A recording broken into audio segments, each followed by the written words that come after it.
আসসালামু আলাইকুম। 44 BCS এর ভাইবা বোর্ডে ভেরি রিসেন্ট একটা প্রশ্ন করা হয়েছে যে মধ্যপ্রাচ্য সংকট কি।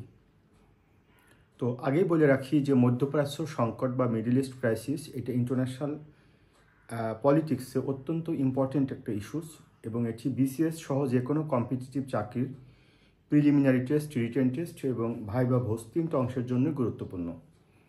ভাইবা উপযোগী কোনো উত্তর এবং সেই উত্তরটি লিখিত এবং প্রিলিমিনারিতে আপনি একরকম মনে করলে হবে না। ভাইবা বোর্ডে মূলত কোনো প্রশ্নের উত্তর খুবই সংক্ষেপে এবং টু দ্য পয়েন্টে দিতে হয় এবং বোর্ডকে একটা মেসেজ দিতে হয় যে আপনি যে প্রশ্নের সম্মুখীন হয়েছেন সে প্রশ্নের উত্তর আপনার ধারণার মধ্যে আছে বা আপনার জানা আছে।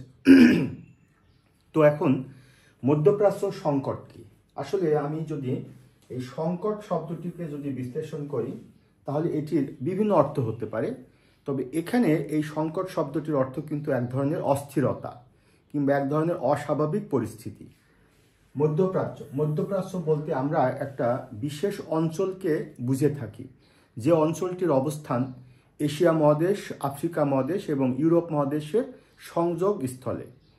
এবং এই অঞ্চল বলতে আমরা স্পেশালি বা স্পেসিফিকলি বুঝি দক্ষিণ পশ্চিম এশিয়া এবং একই সাথে উত্তর আফ্রিকার দেশগুলো নিয়ে একটা বিশেষ অঞ্চল।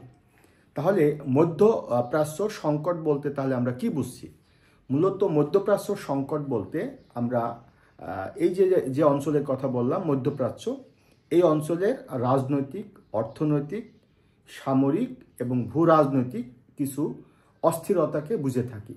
যে অস্থিরতাগুলোর উৎপত্তি হয়েছে ধর্মীয় কারণে, আদর্শগত কারণে, জাতিগত কারণে এবং আন্তর্জাতিক যে শক্তিগুলো রয়েছে, বিশেষ করে পরাশক্তি এবং আঞ্চলিক শক্তি এবং একই সাথে বৃহৎ শক্তিগুলোর যে তাদের যে জাতীয় স্বার্থ, সে জাতীয় স্বার্থের ফলেই কিন্তু বা সে জাতীয় স্বার্থকে টিকে রাখার জন্য কিন্তু এই অস্থিরতা তৈরি হয়েছে।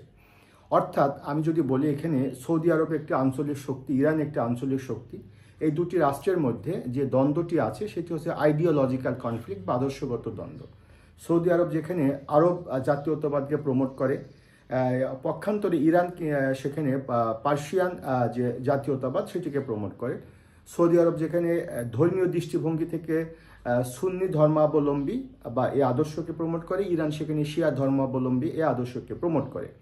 একই সাথে ইরাক এবং ইরানের মধ্যে যে কনফ্লিক্ট সেটা কিন্তু আমরা যদি দেখি সেটা অনেকটা আদর্শগত কিংবা জাতিগত। ইরান যেখানে সুন্নি এবং আরব জাতীয়তাবাদকে প্রমোট করে, ইরান সেখানে নন আরব এবং শিয়া জাতীয়তাবাদকে প্রমোট করে।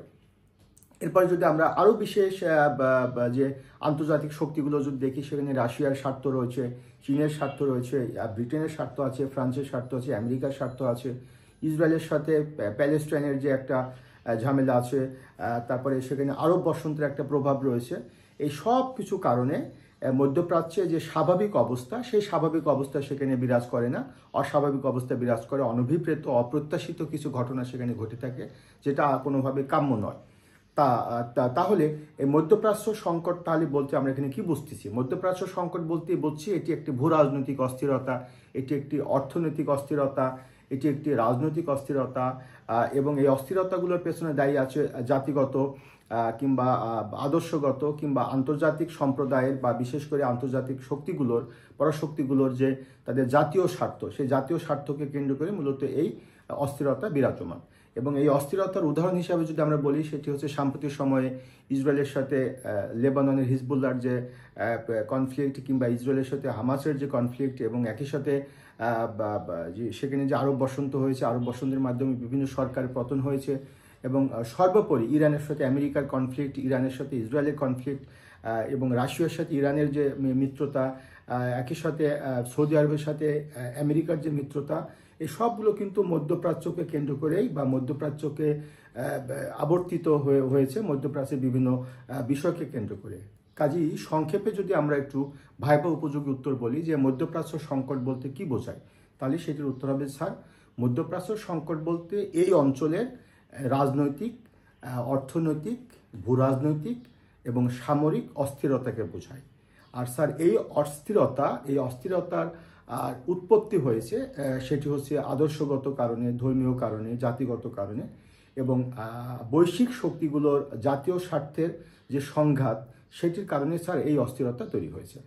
এরপর আপনাকে মধ্যপ্রাচ্য থেকে আরও প্রশ্ন করতে পারে, মধ্যপ্রাচ্য সংকটের কয়েকটি উদাহরণ দেন তো।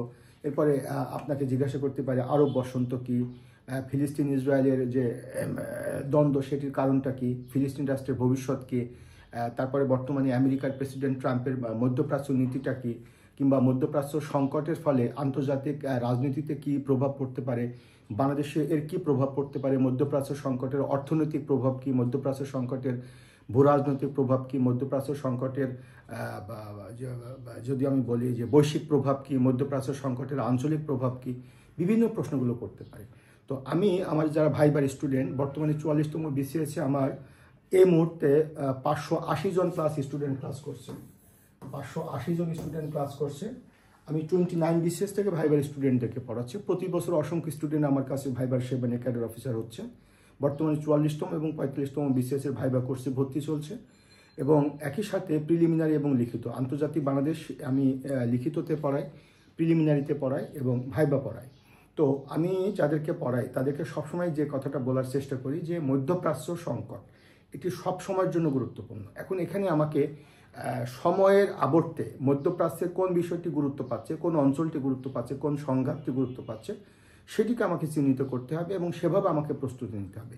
ইতোমধ্যে যে প্রশ্নগুলো আমি আপনাকে বলেছি সম্ভাব্য প্রশ্ন ভাইবা বোর্ডে অলরেডি করা হয়েছে, এখান থেকে প্রশ্ন যে মধ্যপ্রাচ্য সংকট নিয়ে বলেন কিছু, মধ্যপ্রাচ্য সংকটের যে প্রভাব সেটি কি হতে পারে, তারপরে ফিলিস্তিন এটি তো একটি রাষ্ট্র হিসাবে আপনি মনে করেন কিনা, বা ফিলিস্তিনের সার্বভৌমত্ব আছে কিনা, অসংখ্য প্রশ্ন এখান থেকে করতে পারে। তো কাজেই আপনি ভাইবার জন্য যদি প্রস্তুতি নেন, স্পেশালি বিসিএসে, একটা টপিক থেকে আপনাকে কাল্পনিকভাবে 15 থেকে 20টা প্রশ্ন কল্পনা করতে হবে যে from this topic which type of question I may be asked.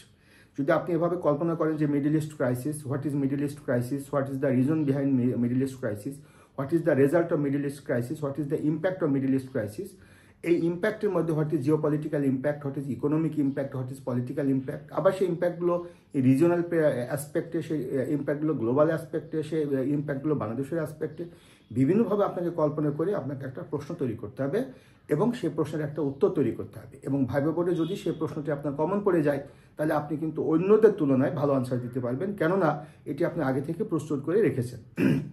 তো কাজেই আমি আপনাদেরকে মধ্যপ্রাচ্য সংকট কি, মধ্যপ্রাচ্য সংকটের বিভিন্ন প্রভাব সম্পর্কে কি প্রশ্ন হতে পারে সেটি একটা ধারণা দিয়েছি। আশা করছি এখান থেকে আপনার প্রশ্নে কমন পাবেন বা উপকৃত হবেন। সবার জন্য শুভকামনা। আসসালামু আলাইকুম।